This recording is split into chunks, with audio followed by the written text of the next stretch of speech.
Magandang oras mga kababayan, mga ka-Golden Boy. Meron na naman tayo ngayon bigyan ng reaksyon. Ito ang napakagrabe dahil sa ang mga anak nitong mga kontraktor sa DPWH Flood Scam Project ay nagpo-post pala ng meron palang isang anak na sikat na vlogger din sa TikTok. Nagpo-post na ang 700,000 daw na kinain nila sa isang restaurant. Grabe ha. Isang kainan lang 700,000, akala ko naman 7,000 lang. 700,000 pesos pala. Isang kainan lang, ano bang klaseng pagkain yun? Siguro may halong ginto. Ang hindi nagustuhan ng mga artista katulad nila Ann Cortez at iba pang mga sikat na artista ay pumalag talaga. Dahil sa hindi naman mga artista ang mga ito, bakit chicken feed lang daw yung 700,000 na babayaran nila? Wala naman silang mga trabaho, di ba? Hindi katulad sa mga artista na may pinagpaguran talaga sila na kaya sila yumaman. Pero itong mga Nepo babies na ito na tinawag na Nepo babies from the word nepotism, ay grabe kung gumastos pala ito. Kaya halatang halata na bilyonaryo talaga ang mga kontratista ng DPWH sa flood control projects dahil isa ito sa anak ng kontratista. Kaya para sa karagdagang detalye ng video ito ay atin panoorin ang balita courtesy sa atin ng Bilyonaryo Channel. Viral sa social media ang lavish lifestyle ng ilang personalidad na konektado sa mga questionableng contractor ng flood control projects. Ang kanilang pasosi post hindi nagustuhan ng ilang artista. Narito ang Agenda Weekend Report ni Hannah T. Frustrated ang ilang artista sa kumakalat na issue ng Nepo babies. Sila ang bagets ng malalaking influential families na di umano'y may lavish lifestyles. Viral ang isang satirical Guess the Bill video ng isang TikToker na si Juliana tungkol sa casual dinner setup ng mga anak umano ng corrupt officials. Doon, sinabing barya lang ang 750,000 worth na bill. Grabe mga kababayan, 700,000 pesos itong mukhang pusa. Grabe, binayaran sa isang pagkain lang yan na wala namang party. Dalawa lang yata sila kumain o siya lang mag-isa. Talagang nagpapasikat siya kasi bakit pinupost niya pa sa kanyang social media na kumain siya ng pagkain na worth 700,000 pesos. Saan ba yan? Baka sa Dubai yan, sa Burj Khalifa. Kasi sa Burj Khalifa, ang mahal-mahal doon ng pagkain sa restaurant sa Dubai. Di ba?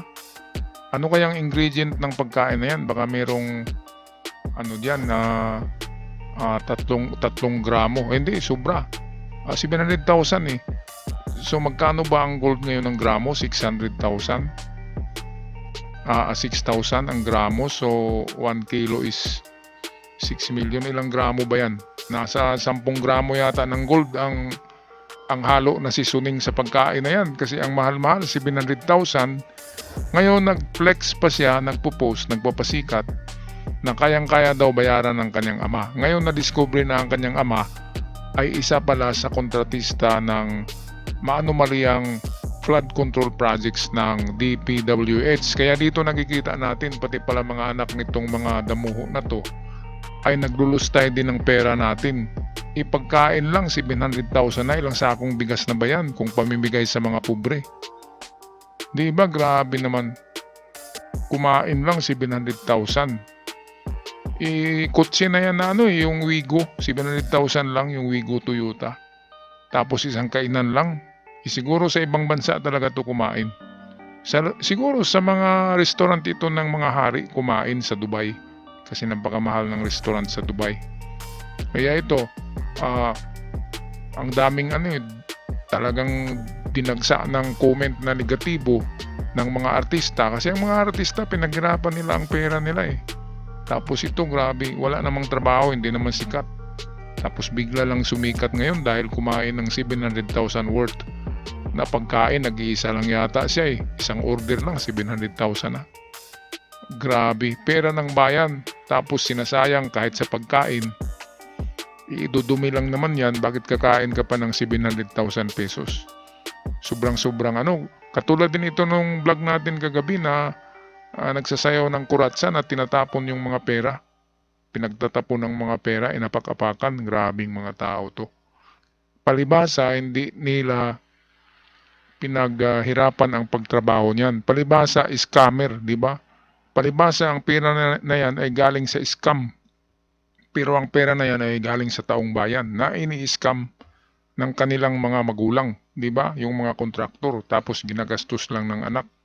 Siguro ang mga bag nito ay mamahalin talaga, galing Italy, di ba? Yung mga Hermes na tinatawag na mga bags.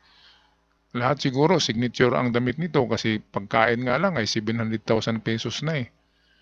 Kaya grabe talaga, kahit sino kukulo ang dugo. Basta't Pilipino na taxpayer ay kukulo kasi ang pera na ginastos ng mga ito ay kasama sa mga ano natin na binabayad natin na tax. Sa taon-taon ay ginagastos lang ng mga ito. Grabe. Kaya walang ibang sisihin dyan, DPWH eh.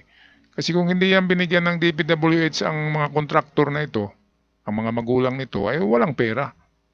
Diba? Grabe. Kaya yung mga project ng DPWH, mga ampaw eh. Mga class B, ang mixing, madaling masira. Parang mga ano lang, buhangin lang ang minasa. Nilagyan ng ng glue. Diba? Parang walang simento eh. At walang ang bakal. Mabuti pa sa China, yung Tufu construction merong kawayan na nilagay sa loob. Sa atin wala talaga. Puro lang buhangin, graba at kunting semento. Yung mga masa ng mga dike natin na project ng DPWH through contractors na mga scammer din. Na kagaya nito ang ama. Ang ama daw nito ang magbabayad 700,000 isang kainan lang. Okay, balik tayo sa Billionario Channel. Isang 5-star hotel dinner. May caption pang, "Dad, pakibayad ng bill namin." Ni-repost ito sa X ng aktor na si Matteo Guidicelli habang may statement na hindi ito nakakatuwa. Bunsod yan ng viral videos ni Claudine Ko matapos pumutok ang issue sa flood control projects.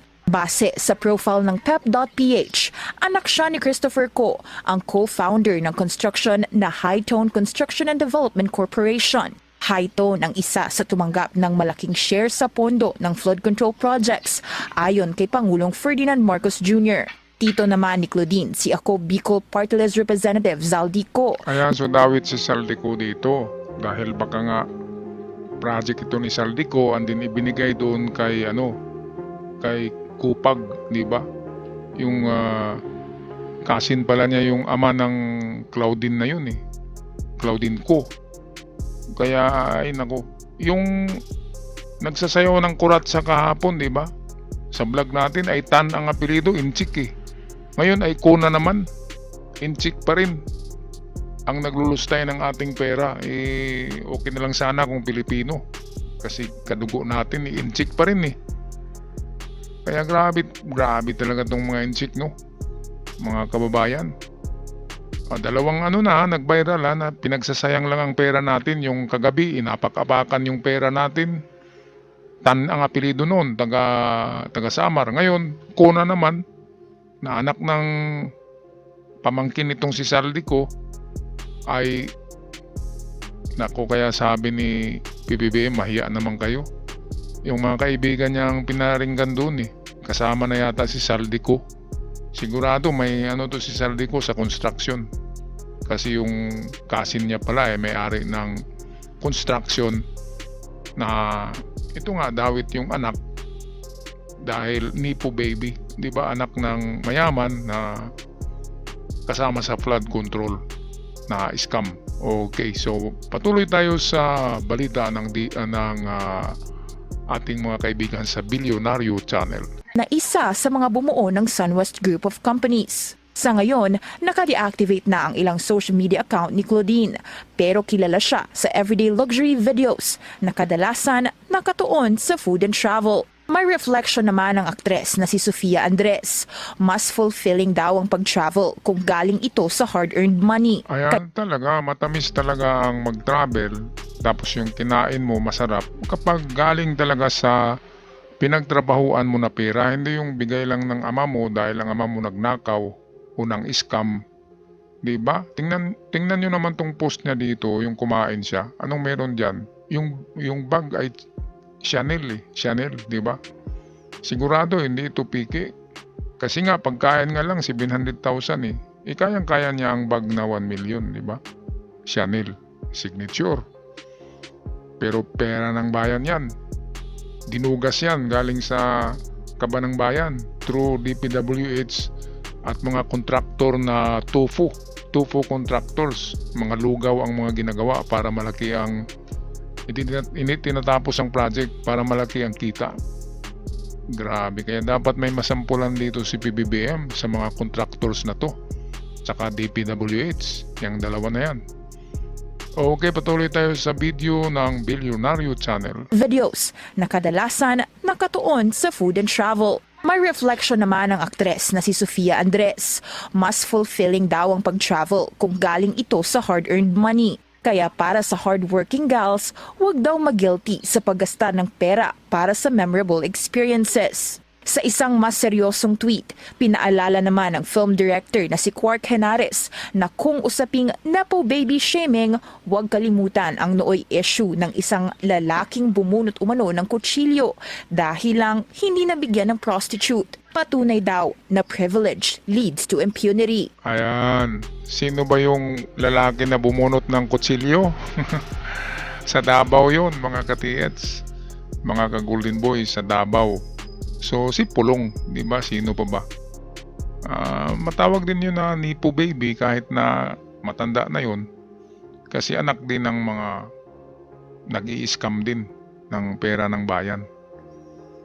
Kaya napakarami palang Nipo Babies. Lumabas lang ang ito kasi nagpo-post siya sa sa social media kaya nahalata. Ngayon yung iba ay patago lang talaga yung iba. Pero yung iba dahil sa hindi matiis, maraming pera, inaapak-apakan na lang yung pera, pinaghagis sa hangin, di ba? Yung kuratsa dance ng taga-Samar na bumabaha ang Samar pero yung kanilang gobernadora ay nagsasayaw ng kuratsa na ang inaapakan ay pera ng taong bayan. Grabe talaga lumustay ng pera ay nako. Grabe. Patuloy tayo sa video. Hindi ito pinangalanan ni Henares. Patuloy din ang pag-tweet ng host na si Bianca Gonzalez Intal sa social media. Para raw sa mga walang generational wealth, nakakahiya pang mag-post online tungkol sa mga nabili o pinuntahang lugar. Pero itong Nepo Babies, kita sa feed ng lahat ng kanilang lavish na pamumuhay. At dahil weekend na, good job daw sa mga nagtatrabaho ng marangal. Sana, in time, managot umano ang mga taong umaabuso sa Kaban ng Bayan. Ayan, so dapat makulong ang mga magulang niya na mga magnanakaw. Kung hindi man nagnanakaw ay nanluluko. Nang i-scam sa proyekto, hindi tinatapos. Kung natapos man ay lugaw ang paggagawa, ampaw, tufu.